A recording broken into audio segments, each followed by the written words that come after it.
Bismillahirrahmanirrahim. Assalamualaikum warahmatullahi wabarakatuh. Alhamdulillahirabbil alamin. Assalatu wassalamun ala asrafil anbiya'i wal mursalin wa ala alihi wa sahbihi ajma'in. Asyhadu an la ilaha illallah wahdahu la syarikalah wa asyhadu anna Muhammadan abduhu wa rasuluh. Allahumma shalli wa sallim ala Muhammad wa ala ali Muhammad. Ya ayyuhalladzina amanu taqullaha haqqa tuqatih wa la tamutunna illa wa antum muslimun. Jamaah subuh rahimakumullah. Pertama, mari kita memanjatkan syukur pada Allah Subhanahu wa taala. Alhamdulillahirabbil alamin. Kita semua masih dalam keadaan sehat walafiat. Masih diberi semangat untuk bisa melaksanakan amal ibadah yang dituntunkan dan diwajibkan dilaksanakan salat subuh berjamaah, insyaallah diikuti dengan menuntut ilmu. Semoga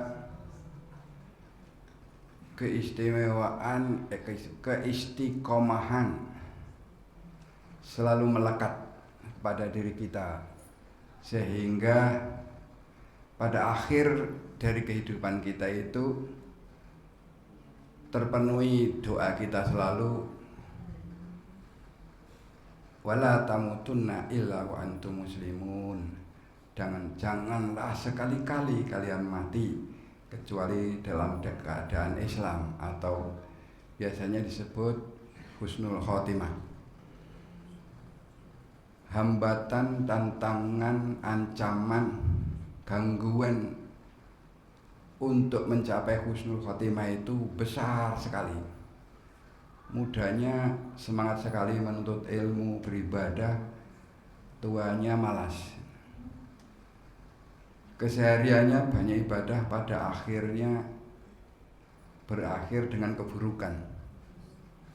Banyak sekali gangguan yang bisa menimpa kita. Maka doa-doa yang berhubungan dengan husnul khotimah itu mesti kita ucapkan setiap hari. Salam dan sholawat semoga tercurah kepada Nabi Agung Muhammad Sallallahu Alaihi Wasallam.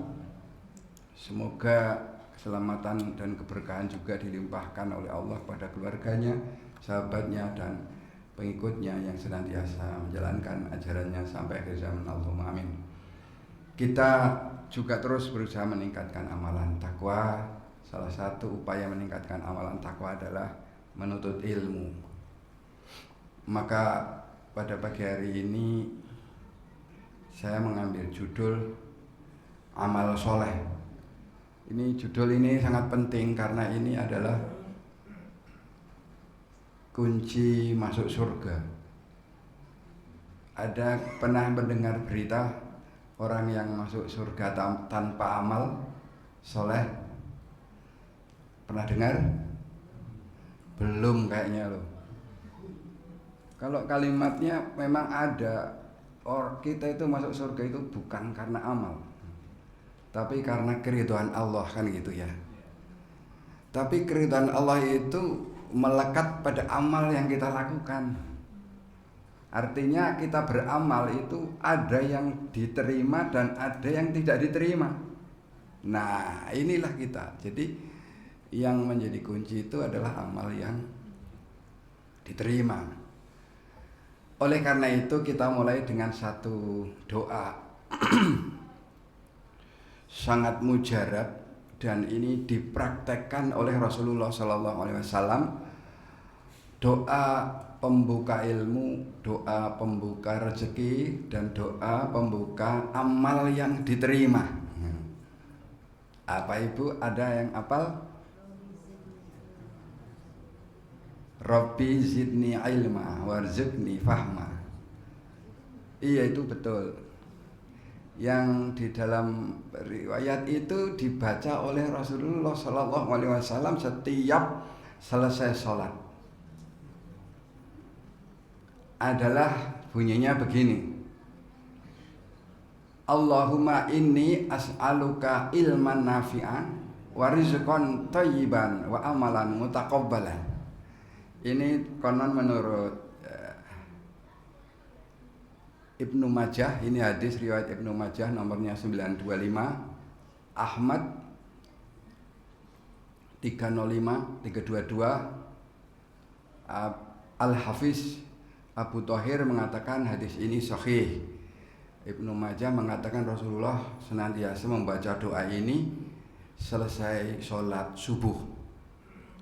Selesai sholat subuh setelah salam membaca doa ini.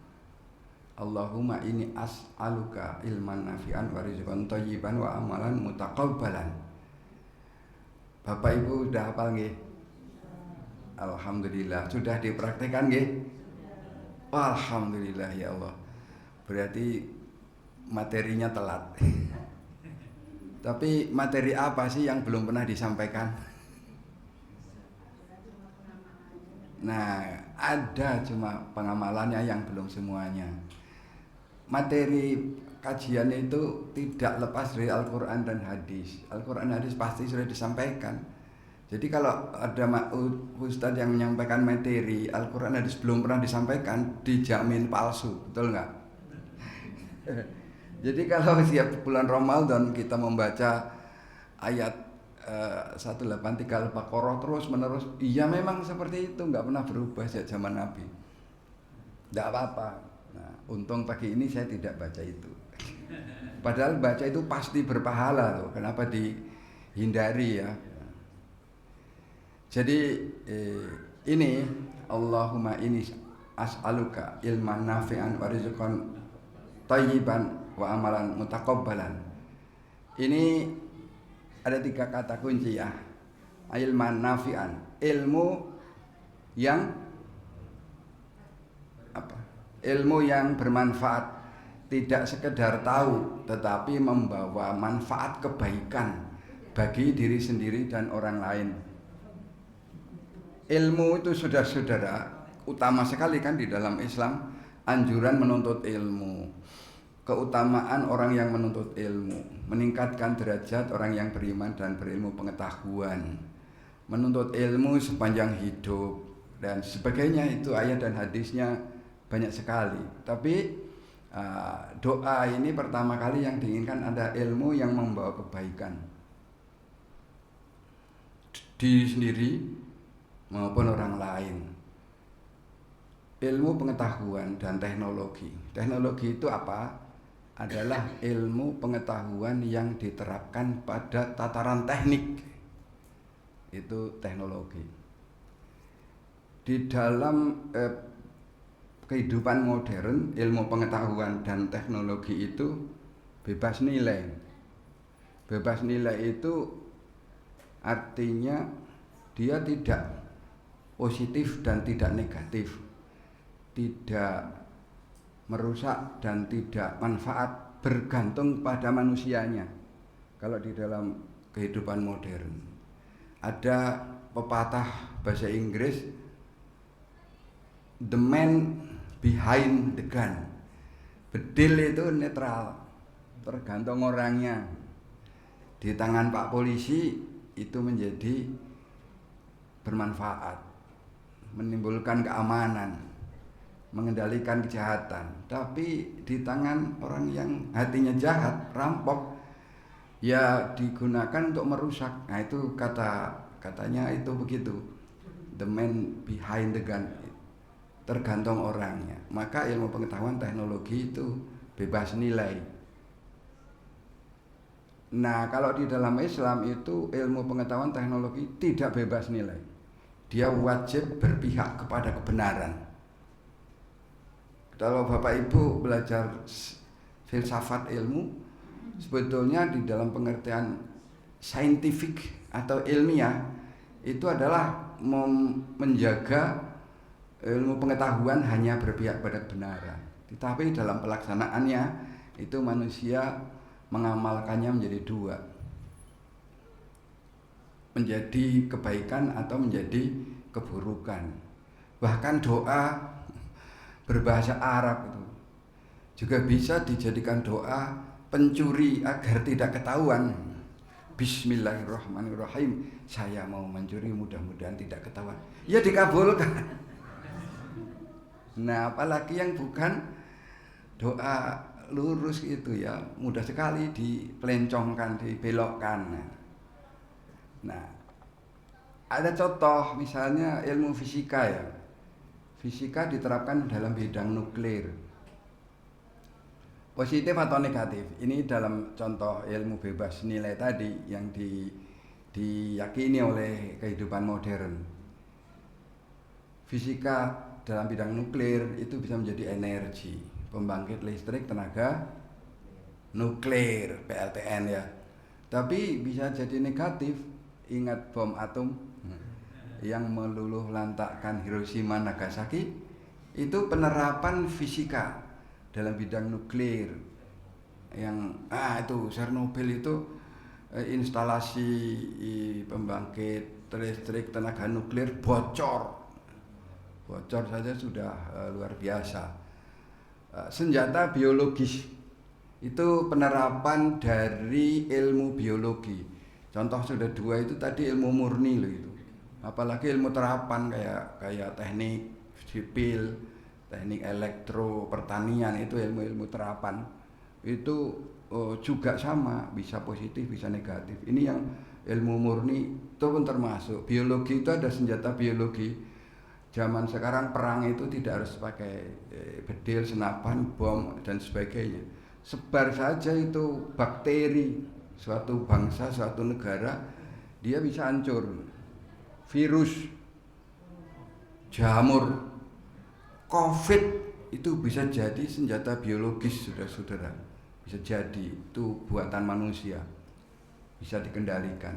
Nah, itu saudara-saudara. Sehingga doa kita itu, ya Allah berikanlah kepada saya ilmu yang bermanfaat, membawa kebaikan saja. Jangan diberi ilmu yang tidak bermanfaat. Jangan diberi ilmu yang sekedar menjadi tahu saja. Nah, ini yang harus dimanfaatkan. Nah, dengan modal ilmu yang bermanfaat itu, kita menjadi tahu cara jalan kita mencari rezeki. Satu, mencari rezeki, menjadi pengajar, menjadi guru, menjadi dosen, menjadi pedagang, menjadi semua profesi itu pasti didasari dengan ilmu. Tidak ada yang tidak. Ada profesi yang tanpa ilmu? Kayaknya tidak ada loh. Semua didasari dengan ilmu. Nah, kemudian rezeki itu juga kita berdoa pagi hari itu meminta kepada Allah agar diberi rezeki yang thayyiban, halal, thayyib, dicari dengan cara yang benar. Halal, benar, baik, dicari dengan cara yang benar. Lah kalau halal tapi dicari dengan cara yang salah, atau apalagi haram ya, dicari dengan cara yang benar, itu tidak bisa.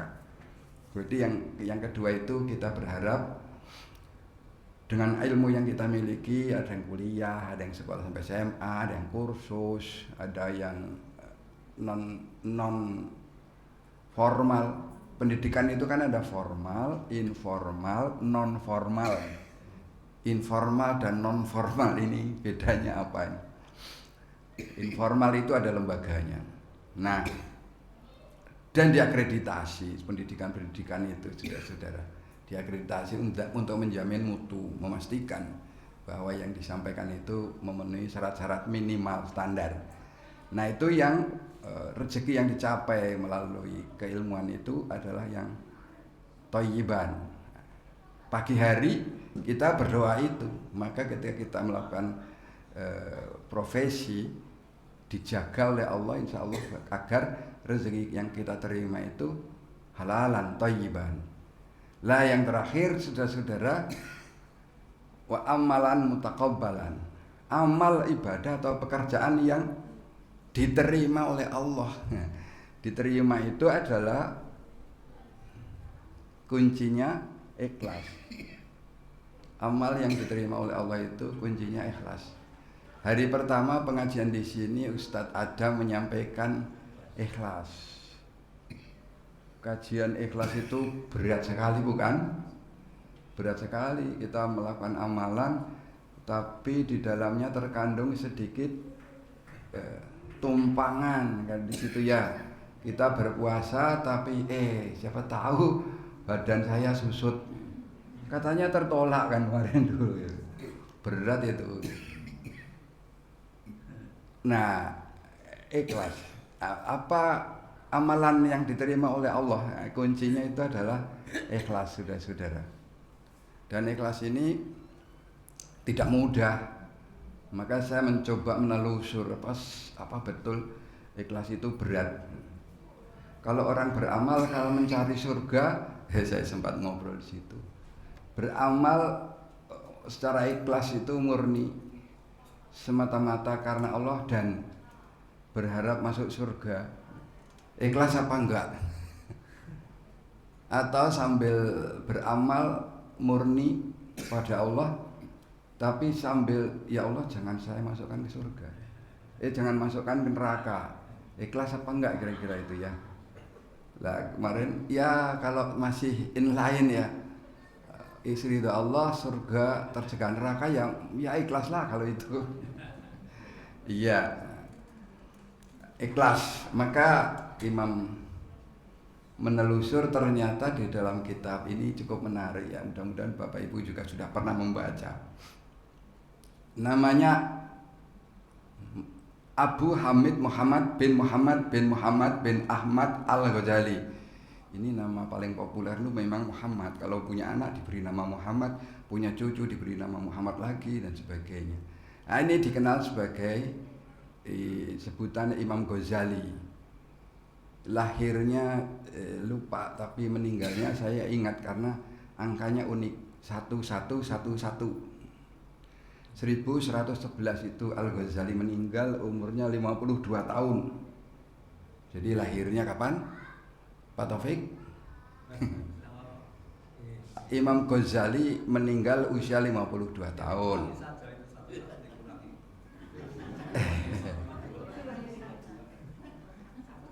Meninggalnya 1111. Masih periode puncak peradaban ilmu pengetahuan dunia ini oleh Islam pada waktu itu. Puncak-puncaknya ilmu pengetahuan dan teknologi dikuasai oleh Muslim. Itu Al-Ghazali, salah satu ilmuwan dikenal sebagai filosof modern juga. Itu Imam Ghazali kitabnya itu banyak. Padahal usianya 52 tahun. 52-53 karena hitungannya itu ada yang pakai kalender bulan, ada yang kalender matahari. Panjang mana 1 tahun menurut edaran bulan dan matahari? Panjang matahari. Kalau bulan kalender bulan sebulan berapa bulan? Kalender bulan berdasarkan bulan, sebulan berapa bulan? 12 ya? Kalender bulan setahun berapa bulan? 12. Kalender matahari setahun berapa bulan? 12. Mulai kapan itu ada setahun 12 bulan itu saudara-saudara?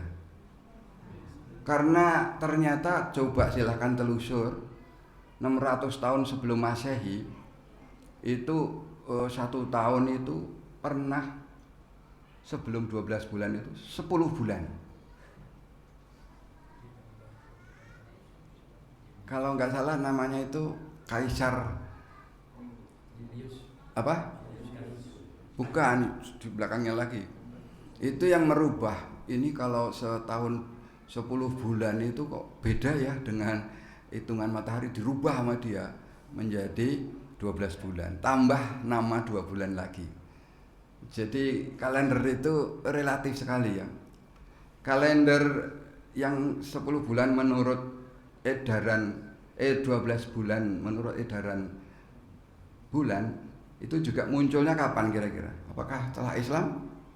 Sebelum Islam ada Hijriyah itu sudah ada itu Ramadan. Lebih dulu ada. Baru tahun pertama itu disepakati oleh Khalifah siapa itu adalah tahun Hijriyah. Umar, ya kan? Umar baru muncul. Sebelumnya tahun itu tidak ada angkanya. Itu menyulitkan ketika membuat surat para khalifah itu. Sulit membuat surat. Pas datang ini tahun berapa ya? Waktu itu kejadian-kejadian alam itu menjadi tanda tahun 571 Hijriyah, lahirnya Muhammad ya, Hijrah. 571 Masehi kan, lahirnya Nabi Muhammad tuh di Jazirah Arab sana disebut sebagai tahun gajah. Katanya waktu itu banyak kejadian-kejadian terhubungan dengan gajah. Nah, sehingga khalifah kesulitan membuat tanggal bersurat dengan kepala negara lain disepakati tahun Hijriyah. Ada beberapa usulan tapi yang diterima Hijrah 622 itu sebagai tahun pertama Hijriyah. Nah, itu saudara-saudara. Jadi Imam Ghazali kembali itu di dalam kitab Ihya Ulumuddin kemarin waktu kuliah pertama Ustadz Adam menyanyikan definisi ikhlas, yang menjawab itu Pak Kiai Zainal Siraj. Lalu dalam kitab yang dibaca oleh Mas Adam, definisi ikhlas itu ada 3 macam. Mudah-mudahan masih ingat semua, kan baru 2 hari yang lalu. Lah saya lupa. Nah, di dalam Al-Ghazali kitab Ihya Ulumuddin itu ikhlas itu artinya memurnikan niat. Jadi kata kuncinya itu murni dari segala hal yang dapat mengotorinya. Jadi ikhlas itu sama dengan murni. Niatnya ikhlas, niatnya murni, tidak ada hal yang mengotori. Kemarin kan sudah dibahas panjang lebar ya. Beliau membagi ikhlas itu menjadi 3. Nah, ini nanti kita lihat kita itu masuk kategori mana ketika ada muatan murni kepada Allah tapi ada muatan lain. Kata-kata ikhlas adalah murni dari segala hal yang dapat mengotorinya. Itu pertama kali saya dengar waktu ngaji serius di Persis Bandung. Saya pernah di sana, punya ijazah juga. Pesat nama pengajiannya, Pesantren Ahad.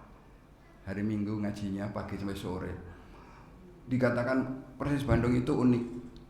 Dikatakan murni, ikhlas itu ya murni, tidak campuran lain. Ada 3 yang saya ingat jadi unik. 1, di luar masjid seperti itu, sebelah situ itu kan teras. Di halaman depan lagi itu namanya halaman masjid. Ada tulisan, tidak ada sholat tahiyatul teras. Itu di masjid Jalan Pejagalan juga namanya di sana, Pondok Pesantren Persis. Tidak ada sholat tahiyatul halaman masjid. Tegas sekali kan?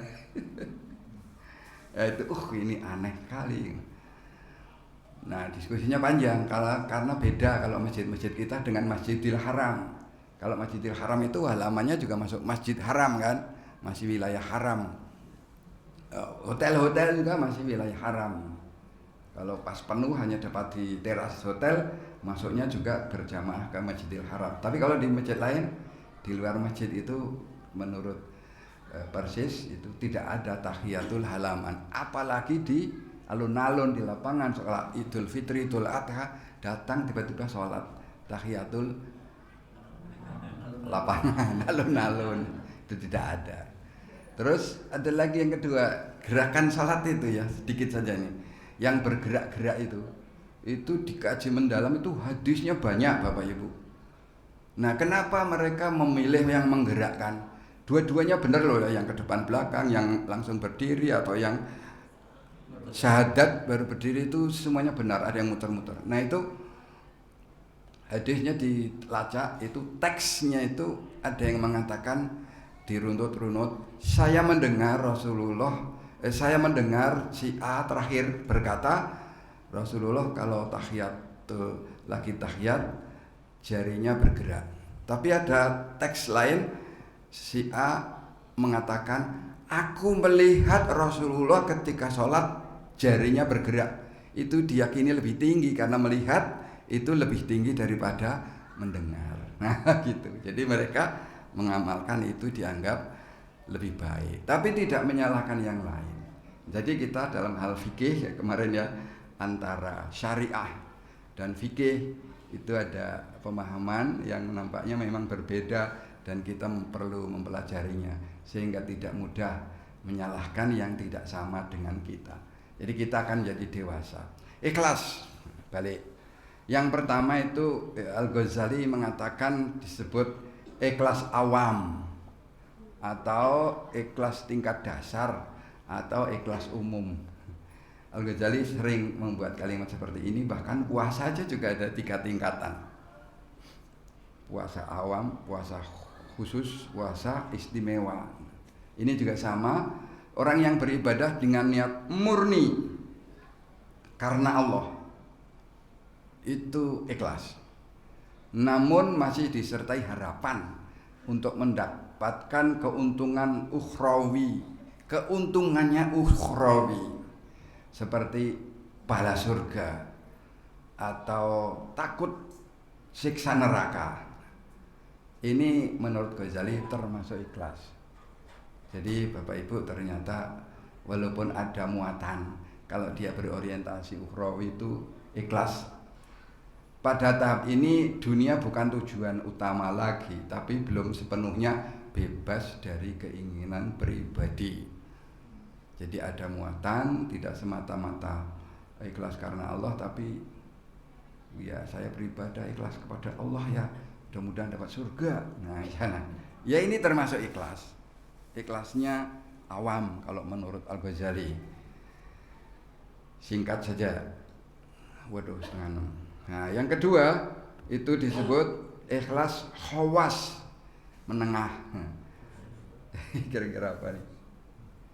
Seseorang beribadah bukan karena mengharap surga atau neraka lagi, melainkan karena didorong oleh rasa cinta, muhabbah, dan syukur pada Allah.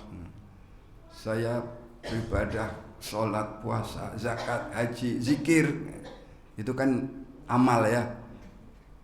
Amal ini termasuk amal soleh apa tidak? Apa bedanya amal ibadah dengan amal soleh, amal jariah? Nanti di belakang.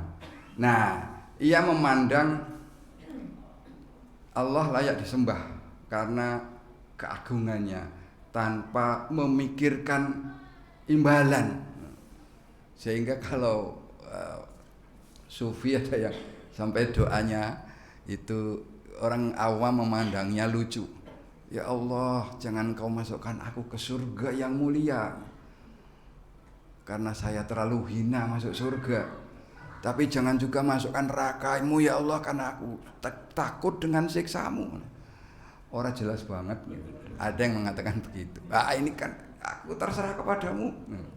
Pokoknya kepada Allah saja. Ini ikhlas yang khusus. Lah kok ada ikhlas di atas itu, kira-kira gimana ya? Di atas khusus itu ada lagi. Iya, di atas murni. Seperti itu tadi surga neraka pertama itu masih umum, yang kedua itu tak peduli surga neraka, pokoknya manapun pada Allah. Kok ada yang lebih tinggi lagi ini, jangan. Imam Ghazali ini cerdas sekali. Untung kita bisa membaca jadi tahu. Tingkat ikhlasan paling murni di mana seorang tidak lagi melihat amalannya itu sebagai miliknya. Dia merasa seluruh ketaatan yang ia lakukan semata-mata karena digerakkan oleh Allah. Ngeri banget nih, bingung. Jadi dia beramal itu kan digerakkan oleh Allah. Bukan mauan saya, kemampuan saya itu tidak akan sampai di sana. Wong saya cuma punya sedikit kok. Saya beramal miliar loh. Kan nggak mungkin. Nah, pasti digerakkan oleh Allah. Nah, ini tingkat tertinggi, saudara-saudara. Ada nggak orang seperti itu? Ada nggak? Kira-kira. Saya mau cerita tapi ini termasuk apa enggak itu saya juga nggak tahu. Iya, ini amal. Oh, nanti saja ceritanya. Karena berikutnya saya akan bahas mengenai amal soleh. Amal soleh. Jadi kita puasa itu amal soleh atau tidak? Amal soleh. Kita berzakat itu amal soleh juga. Ketika kita haji itu amal soleh juga. Ketika kita bekerja secara profesional itu amal soleh juga. Kita benerin lampu masjid, masangin itu amal soleh. Jadi luas sekali amal soleh ini. Nah, amal tertinggi dalam ikhlas ini ternyata spesial itu seperti itu tadi. Amalannya tidak dilihat sebagai miliknya sendiri, dia merasa kalau seluruh ketaatannya itu karena digerakkan oleh Allah. Saking dekatnya kepada Allah Subhanahu wa taala. Jadi mungkin dulu-dulu kalau kita melihat ada keajaiban-keajaiban para ulama itu mungkin karena udah di sini. Jenderal Sudirman itu dikejar-kejar oleh Belanda dalam kondisi dipandu ya belum pernah tertangkap. Beliau selalu menjaga wudhu. Jadi yang gerakan itu kan nggak mungkin kalau pasukannya yang hanya jalan kaki. Nah nggak mungkin. Nah mungkin itu termasuk diantaranya. Tapi sedikit saja deh daripada nanti lupa.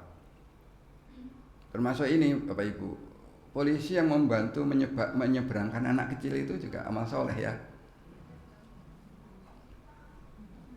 Ada seorang pensiunan polisi.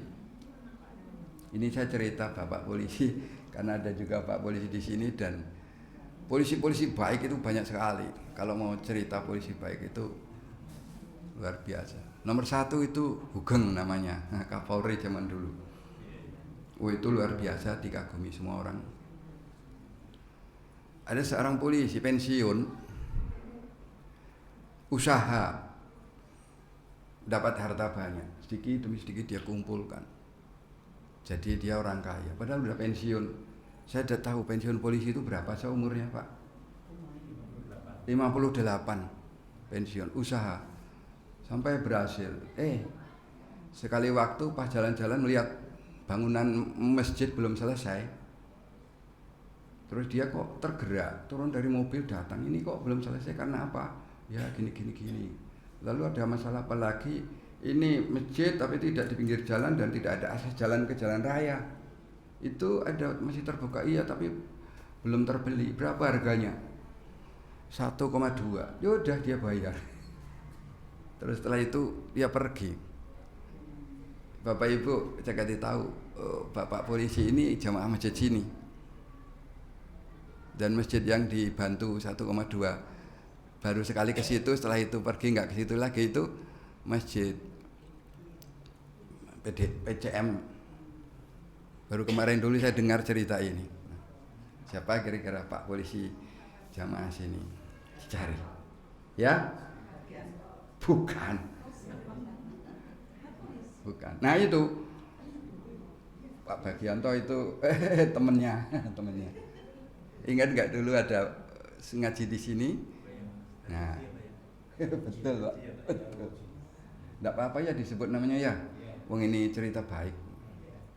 Nah itu Bapak Ibu. Nah itu saja cerita. Menarik kan? Itu kegiatan masjid kita. Itu salah satu takmir Anas itu juga ada polisi yang sampai pensiun itu tiap hari membantu menyeberangkan anak. Siapa itu ya? Nah Pak Nyoman. Pak Nyoman ya? Ya Pak Nyoman dulu. Anak-anak yang dituntun itu bisa jadi sudah jadi orang-orang hebat itu. Sekarang ada yang menggantikan di situ. Nah, Bapak Ibu, amal itu biasa dikaitkan dengan iman dan kunci dua kata ini menjadi kuncinya surga. Illal ladzina amanu wa amilus sholihah. Iman dihubungkan dengan amal soleh. Itu banyak sekali ayat-ayat yang menghubungkan dua ini dan itu kunci. Nah, di antaranya ini saudara-saudara beberapa saja, tapi sebetulnya ada banyak ayat yang menghubungkan iman dan amal. Di antaranya ini surat Al-Kahfi Ayat 107. A'udzubillahi minasyaitonirrajim. Innal ladzina amanu wa amilus solihati kanat lahum jannatul firdausi nuzula. Sesungguhnya orang-orang yang beriman dan beramal soleh memperoleh surga firdaus sebagai tempat tinggal. Iman, amal soleh, surga. Jadi orang yang beriman, beramal soleh akan mengantar pada surga. Kuncinya adalah ikhlas. Tadi ya, satu ayat. Nah, di dalam tafsir dikatakan sesungguhnya orang yang beriman pada Allah dan Rasul-Nya dan membenarkan risalah para Rasul dan berbuat amal soleh semata-mata untuk mencari keridhoannya, maka berarti dia ikhlas. Bagi mereka disediakan surga Firdaus sebagai tempat tinggal. Diriwayatkan oleh Bukhari dan Muslim dari Abu Hurairah radhiyallahu anhu, Rasulullah berkata, apabila kamu memohon kepada Allah, maka mohonlah surga Firdaus. Kalau berdoa, mohonlah surga Firdaus. Karena yaitu surga yang paling mulia, paling tinggi, dan di atasnya terdapat arsy Ar-Rahman, arsy Gusti Allah. Dan dari surga Firdaus itu mengalir sungai-sungai surga. Hadis riwayat Bukhari dan Muslim. Jadi iman amal soleh itu lekat. Kalau iman tidak sampai amal soleh itu belum selesai. Amal soleh tanpa iman juga belum selesai. A'udzubillahi minasyaitonirrajim. Alladzina amanu wa amilus solihati ulaika hum khairul bariyah. Jazaohum inda rabbihim jannatu 'adnin tajri min tahtihal anhar khalidina fiha abada radhiyallahu anhum wa radu an dzalika liman khasya rabbah. Sesungguhnya orang-orang yang beriman dan mengerjakan kebajikan, mereka itulah sebaik-baik makhluk. Balasan mereka di sisi Tuhannya adalah surga Aden yang mengalir di bawahnya sungai-sungai. Mereka kekal di dalamnya selama-lamanya. Allah ridho terhadap mereka dan mereka pun ridho kepada Allah. Itu adalah balasan bagi orang-orang yang takut kepada Tuhannya. Dalam tafsir dikatakan balasan mereka di sisi Tuhan itu adalah surga Aden, mengalir sungai-sungai. Mereka kekal di dalam selama-lamanya. Selain itu mereka mendapat nikmat yang besar. Allah ridho terhadap mereka atas keimanan dan amal soleh mereka, dan mereka pun ridho kepadanya atas kemuliaan yang Allah anugerahkan kepada mereka. Itu adalah balasan yang agung bagi orang yang takut kepada Tuhan. Dua kali kata takut. Ketakutan kepada siksa Allah mendorongnya menjauhkan diri dari larangan Allah, termasuk kemusyrikan dan kekafiran. Ayat-ayat lain yang berhubungan dengan iman dan amal soleh itu banyak, Bapak Ibu. Maka kemudian ulama membagi jenis-jenis amal soleh. Nah, ini jenis-jenis amal soleh ini. Pertama, amal soleh jenisnya dibagi dua berdasarkan hubungannya. Hubungan apa coba? Hubungan dengan Allah dan hubungan dengan manusia. Maka ada namanya hablum minallah atau amal ibadah mahdhah. SKB, syarat ketentuan berlaku. Ibadah mahdhah ini justru kalau tidak ada perintah menjadi haram. Puasa tidak ada perintah puasa haram, nama-nama puasa misalnya gitu ya. Sholat ngarang sendiri tidak ada perintah menjadi haram. Ini ibadah mahdhah. Berhubungan langsung dengan Allah dan tata caranya sudah diatur. Misalnya sholat 5 waktu, puasa, Ramadan, zakat, haji, itu ibadah mahdhah. Nah, berdasarkan hubungannya ini, yang kedua adalah amal soleh ghairu mahdhah. Berhubungan dengan manusia, berbuat baik kepada sesama manusia atau makhluk lain yang diniatkan karena Allah.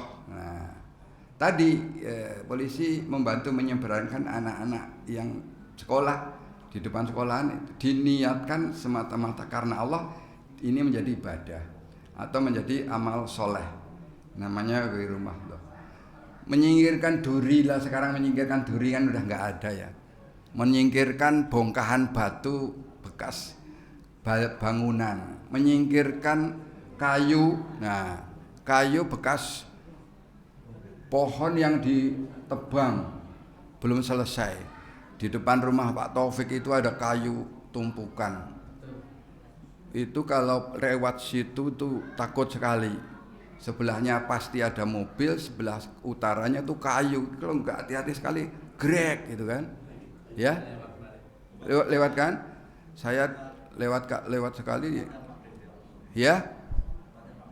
Nah itu misalnya kita lalu melakukan amal soleh nih, mencari orang untuk mengangkat kayu itu. Wah ini pahalanya luar biasa. Ya. Ya. Tolong menolong itu juga termasuk amal soleh sosial, amal sosial, kesolehan sosial di sini ya. Berkata santun, berkata sopan, menghormati orang tua, menjaga kebersihan lingkungan, ya kan? Kalau ada orang tua datang, siapkan kursinya karena dia kalau sholat harus di kursi. Ya. Itu amal soleh. Di luar itu ada sandal dirapikan ngadepnya ke depan, amal soleh. Nggak ada yang melihat pun dilakukan. Nah itu adalah amal soleh. Itu pertama berdasarkan hubungannya. Yang kedua berdasarkan manfaat amal soleh. Manfaat amal soleh.